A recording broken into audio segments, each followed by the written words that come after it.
금강산 관광에 나섰던 50대 여성이 오늘 새벽 산책 도중 북한군의 총격을 받고 숨졌습니다. 정부는 긴급 대책반을 구성해서 진상 규명에 나서는 한편 금강산 관광을 내일부터 잠정 중단하기로 했습니다. 이명박 대통령이 금강산 피격 보고를 받고도 남북대화 전면 재개를 제안해서 적절성 논란이 일고 있습니다. 강화모녀 납치 살해 사건 용의자 4명 모두가 경찰에 붙잡혔습니다. 유흥비 마련을 위해서 사건을 저지른 것으로 드러났습니다. 이상 이 시간 주요 뉴스입니다.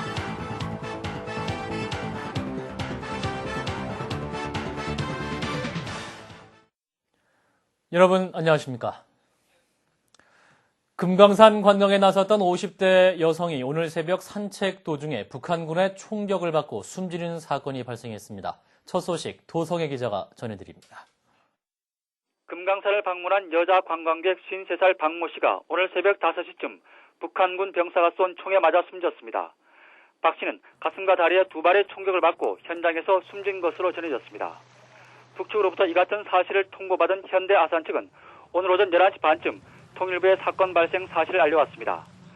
금일 오전 4시 30분경 숙소인 비치 호텔에서 나간 후 해수욕장 주변을 산책하던 중 북측 초병의 총격을 받아 사망하였습니다. 박 씨가 숨진 채 발견된 곳은 장전항 북측 구역 내 기생바위와 금강산 해수욕장 중간 지점입니다. 통일부는 해수욕장의 경계를 벗어난 지점이라고 밝혔습니다. 북측은 박 씨가 관광객 통제 구역을 지나 북측 군 경계 지역에 진입했고 초병의 정지 요구에 불응하고 도주해서 발포했다고 주장했습니다. 현대아산 측은 북측 개발 총국으로부터 시신 인수를 통보받은 뒤 금강산 병원장의 현장 확인 후 시신을 수습해 남측으로 인계했습니다. 통일부는 아직 북측 당국과 공식 접촉을 하지 못해 북측의 주장 외에는 정확한 사건 경위를 파악하지 못하고 있다고 말했습니다. 통일부에서 CBS 뉴스 도성입니다. 정부는 통일부 차관을 단장으로 하는 합동대책반을 마련해서 이번 사건의 진상규명에 나서는 한편 금강산 관광을 내일부터 잠정 중단하기로 했습니다. 김정훈 기자입니다. 금강산 관광객 피격 사건의 진상규명을 위해 정부는 통일부 홍양호 차관을 단장으로 하는 관계부처 합동대책반을 마련하기로 했습니다. 통일부 김혼현 대변인은 오늘 긴급 브리핑에서 정부 합동대책반이 진상을 조사하고 향후 대책을 마련할 것이라고 밝혔습니다. 김혼현 대변인은 이어 이번 사고에 대한 철저한 진상규명을 한다는 인식을 갖고 진상규명과 관련한 조치를 취해갈 것이라고 강조했습니다. 그는 또 북측도 이런 진상규명 활동에 적극 협조하길 바란다고 덧붙였습니다. 하지만 아직까지 이번 사건과 관련해 우리 정부와 북측 당국이 공식 접촉하지는 않은 것으로 알려졌습니다. 아직까지 북측으로부터 공식적으로 통보한 내용은 없습니다. 빠른 시간 내에 진상조사와 관련된 전통문을 보낼 그럴 준비를 하고 있습니다. 정부는 이와 함께 금강산 관광을 내일부터 잠정 중단하기로 했습니다. 통일부 김혼현 대변인은 이번 사건에 대한 조사가 완료될 때까지 금강산 관광을 잠정 중단할 것이라면서 진상조사 결과에 따라 합당한 상응 조치를 취할 것이라고 밝혔습니다. 통일부는 이에 따라 현재 금강산에 남아있는 관광객은 조속히 귀환시킬 계획입니다. CBS 뉴스 김정훈입니다. 청와대는 금강산 관광객 총격 피살 사건과 관련해서 유감의 뜻을 밝히고 정확한 진상 파악에 힘을 쏟고 있습니다. 한편 이명박 대통령이 금강산 관광객이 총격 피살됐다는 보고를 받고도 남북대화 재개를 제안하는 연설을 강행해서 적절성 여부에 대한 논란이 일고 있습니다. 황명문 기자입니다. 관광객 총격 피살 사건과 관련해 청와대는 희생자가 생긴 데 대해 유감스럽고 안타깝게 생각한다는 반응을 나타냈습니다. 청와대 관계자는 브리핑을 통해 이번 사안은 매우 중대한 일로 진상규명과 사건 대처를 위해 최선을 다하겠다고 말했습니다.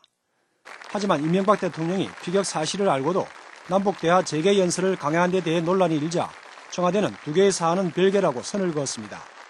이명박 대통령은 총격 사건 9시간 뒤인 오늘 오후 2시 국회 개원 연설을 통해 북한의 비핵화 진전과 함께 실질적인 남북 협력이 활발해질 것이라며 남북 당국의 전면적인 대화 재개를 제안했습니다. 남북 당국의 전면적인 대화가 재개되어야 합니다. 과거 남북 간에 합의된 7.4 공동성명, 남북 기본합의서, 비핵화 공동선언 6.15 공동선언, 14 정상선언을 어떻게 이행해 나갈 것인지에 관하여 북측과 진지하게 협의할 용의가 있습니다.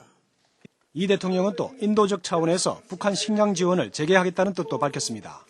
그러나 이 대통령은 국회로 출발하기 전 관저에서 총격 피살 사건에 대한 보고를 받았던 것으로 확인돼 적절성 여부에 대한 논란이 일고 있습니다. 청와대는 연설을 강행한 데 대해 이 사안의 정확한 진상이 파악되지 않은 상황에서 정부의 큰 정책 방향을 밝히는 연설을 즉흥적으로 바꿀 수는 없는 것 아니냐고 밝혔습니다. 그러나 총격 사실이 청와대 상황실로 최초 보고된 시점은 오전 11시 35분쯤으로 대통령에게 직보가 이루어졌다면 충분히 대응할 수 있었던 것 아니냐는 지적도 있습니다. 보다 큰 문제는 북한군에 의해 국민이 희생된 상황에서 대통령이 북한의 대화 재개를 제의한 것은 국민 정서와도 거리가 멀어 정치적 논란으로 비화될 조짐을 보이고 있습니다. CBS 뉴스 황명문입니다. 친박 무소속 연대 소속 의원 12명은 오늘 오전 국회에서 기자회견을 갖고 한나라당 복당을 공식 선언했습니다. 친박 무소속 연대 김무성 의원은 한나라당 복당은 국민과의 약속을 실천하는 것이라면서 당의 화합을 위해 노력하겠다고 말했습니다.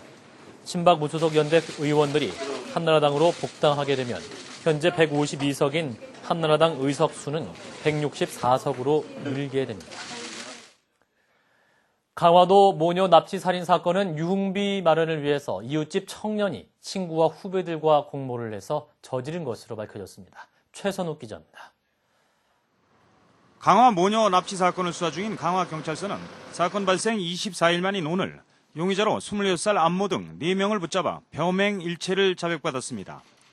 두 계조로 나눠 범행에 나선 이들은 유흥비 마련을 위해 지난달 17일 오전 윤 씨를 자택에서 납치한 다음 윤 씨로 하여금 계좌에 있던 현금 1억 원을 인출하도록 강요한 것으로 조사됐습니다. 피해 어머니를 먼저 납치하여 피해자 차량을 이용하여 하전면 쪽으로 이동, 농수로 등지해서 금품을 요구, 협박하였습니다. 또 윤 씨가 돈을 인출하는 과정에 경찰에 신고하는 것을 막기 위해 딸을 불러내도록 했다고 설명했습니다. 이들은 현금을 일출한 뒤 윤 씨의 무소 차량에서 윤 씨를 목졸라 살해하고 강화군 창우리 해안가 뚝길에서 선영양을 살해한 뒤 모녀의 시신을 버렸습니다. 한마을에서 태어나 자라난 안 씨와 숨진 윤 씨 모녀. 이웃사촌으로 불리며 숨진 선영양이 안 씨를 오빠라고 부를 정도로 두 집은 가깝게 지낸 것으로 알려져 있습니다.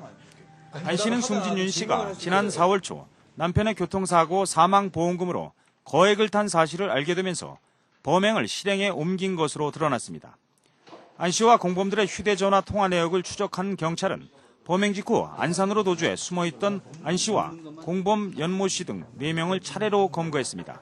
한편 경찰은 이들이 계획적이고 치밀하게 범행을 저지른 점 등으로 미뤄 또 다른 범행을 저질렀을 것으로 보고 제2의 범행을 집중 추궁하고 있습니다. CBS 뉴스 최선욱입니다.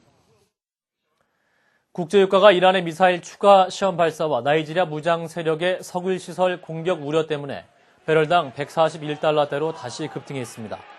뉴욕 상업거래소에서 8월 인도분 서부 텍사스산 원유는 전날보다 5.6달러 오른 배럴당 141.65달러의 거래를 마쳤습니다.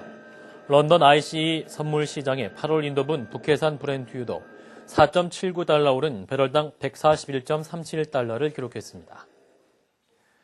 정부는 오늘 국무총리 주재로 관계장관 회의를 갖고 선진국 수준의 식품안전 달성을 위한 종합대책을 발표했습니다. 이에 따라 정부의 안전식품업소 인증제가 2012년까지 전체 식품의 95%까지 확대되고 내년 6월부터는 쇠고기 이력 추적 제도가 전면 시행됩니다. 또 식품사고 피해를 입은 소비자가 해당 업소에 대한 위생검사를 요청하는 제도와 소비자단체 인증제도 새로 도입됩니다. 이와 함께 고의적 식품위해 사범에 대해서는 최소 3년 이상의 징역형을 선고하는 형량 하한제를 도입하고 불법이익의 최대 5배를 몰수하는 방안도 추진됩니다. 정부가 수도권에 주택 30만 가구를 공급하는 것이 어렵다는 점을 공식으로 인정했습니다. 국토해양부 도태호 주택정책관은 오늘 올해 수도권에 30만 가구를 공급할 계획이었지만 현재로서는 이를 달성하기 어렵게 됐다면서 25만 가구 정도 공급될 것으로 보고 있다고 말했습니다. 또 공공택지는 학교용지 부담금 문제로 주택 공급이 힘들었지만 최근 관계기관 협의를 통해 해결했다며 다만 건설업체들이 분양가 상한제 등으로 주택 공급에 적극 나서지 않고 있어서 정부의 당초 계획 달성이 어렵게 됐다고 설명했습니다.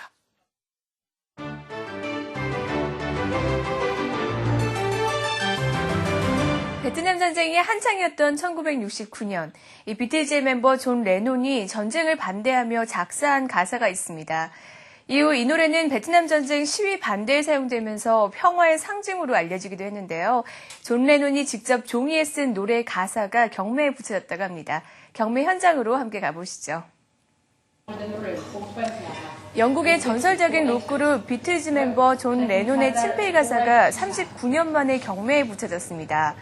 베트남 전쟁이 한창이었던 1969년, 그의 아내 오노 요코와 함께 베트남 전쟁 참전에 반대하며 만든 노래입니다. 우리가 말하고 싶은 건 평화에도 기회를 달라는 것뿐, 평화에도 기회를 중 일부인 가사. 존 레논의 친필 가사는 약 8억 3,500만 원에 낙찰됐다고 런던의 크리스티 옥션이 발표했는데요. 베트남전 시위를 반대하던 존 레논의 평화를 기원한 마음이 좀 느껴지는 것 같습니다. 하와이에 있는 킬라우에어 화산이 며칠 전부터 용암을 내뿜고 있습니다. 한 곳에서 뿜어나오던 용암이 근처에 있는 다른 분출구에서 용암을 토해냅니다. 전문가들은 붉은 용암의 분출이 언제까지 계속될지는 예측하기 어렵다고 하는데요. 용암을 뿜는 화산이 장관을 이루고 있지만 66채의 집이 파괴되는 등 사람들에게는 무서운 재앙으로 다가오고 있습니다. 우크라이나의 소수민족들이 무차별적으로 폭력을 당하고 있습니다. 인종과 민족 차별에 대한 폭력 사태가 심각해지면서 인권 침해 논란으로까지 번지고 있는데요. 우크라이나의 폭력 사태가 얼마나 심각한지 화면으로 직접 확인해 보시죠. 길 한복판에서 서너 명의 백인이 이주민으로 보이는 사람에게 갑자기 달려들더니 마구 때립니다. 우크라이나의 소수민족들이 무차별적으로 폭력을 당하는 등 인권 침해가 심각한 상황입니다. 지난해에만 60명이 인종차별에 의한 폭력에 희생당했고 그중에 6명이 숨졌습니다. 경찰은 우크라이나의 수도인 키예프에서만 약 500명의 인종차별주의자들이 폭력 활동을 벌이고 있다고 밝혔는데요. 국제구원조직인 앰네스티는 이에 대해서 인종과 민족차별에 대한 폭력 사태가 증가하고 있다고 경고했습니다. 네덜란드에서 태어난 지 열흘이 넘는 아기 판다. 태어나자마자 어미 판다에게 버림을 받았습니다. 마침 4마리의 새끼를 낳은 어미 고양이가 자신의 새끼들과 함께 아기 판다에게 젖을 물립니다. 인큐베이터에 들어갔던 아기 판다는 고양이의 젖을 먹은 후 건강을 회복했고 3달 정도만 젖을 먹으면 다른 판다들처럼 대나무와 과일을 먹을 수 있을 거라고 하는데요. 아기를 생각하는 엄마의 마음은 동물이나 사람이나 마찬가지인 것 같죠. 지금까지 박주연이었습니다. 나는 엄마 부탁해. 아이고.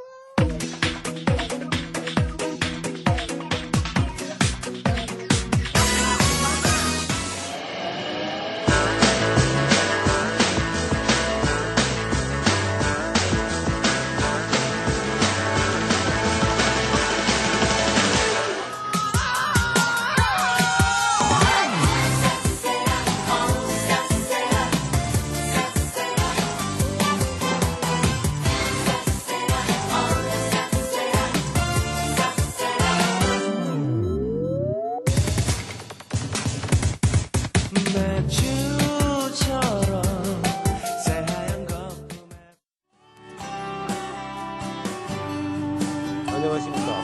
기상청 예보관 양경환입니다. 주말 야외 활동을 위한 주말 기상정보와 날씨와 관련된 관심사항에 대해 설명드리는 시간입니다. 먼저 주말 기상정보입니다. 현재 장마전선은 중국 산둥반도 부근에 위치한 가운데 우리나라는 따뜻하고 습한 북태평양 고기압의 가장자리에 위치해 있습니다. 이번 주말에도 계속 이러한 기압계 형태를 보일 것으로 예상됩니다. 내일 토요일에는 전국이 대체로 흐린 가운데 경기 서해안과 북부지방에서는 곳에 따라 낮 한때 매우 약한 비가 조금 오겠으나 아침 최저기온은 21도에서 25도, 낮 최고기온은 26도에서 33도가 되겠습니다. 모레 일요일에는 전국이 구름 많은 날씨를 보일 것으로 예상되며 따라서 일요일에도 야외 활동하시는 데에는 지장이 없겠습니다. 여름철 더위는 장마가 북상하고 따뜻하고 습한 성질을 가진 북태평양 고기압이 확장하면서 무더위 현상이 나타납니다. 예년의 경우 무더위는 보통 7월 하순에 시작되나 올해의 경우 북태평양 고기압의 세력이 일시 강해지면서 무더위가 빨리 찾아왔습니다. 폭염주의보는 일 최고기온이 33도 이상이고 열지수가 32도인 상태가 2일 이상 지속될 것으로 예상될 때이고 폭염경보는 일 최고기온과 열지수가 각각 35도와 41도 이상인 경우에 발표합니다.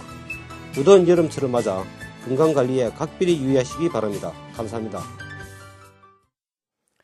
이상으로 CBS 뉴스를 마칩니다. 고맙습니다.